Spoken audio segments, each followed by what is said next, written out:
2011 ya.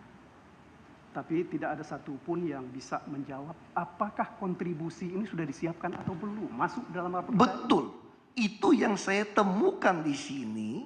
Saya curiga kenapa izin oleh saudara Fauji Bowo, kenapa Raperda di zaman saudara Fauji Bowo ada bukti kontribusi tambahan dihilangkan.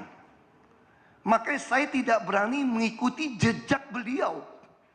Karena kalau ini satu hari jadi temuan, ini bagi saya tindakan korupsi. Makanya di dalam forum ini, saya berharap penuntut umum atau KPK atau jaksa atau polisi bisa meneliti yang Bapak maksudkan. Kenapa 2011 dalam menyiapkan Raperda ini, kenapa tahun 97 ada, di dalam menyiapkan Raperda 2011 hilang kata kontribusi tambahan, kenapa izin prinsip ke semua pulau yang ditandatangani oleh saudara Fauji Bowo beberapa minggu, seminggu sebelum kami dilantik, itu menghilangkan ini.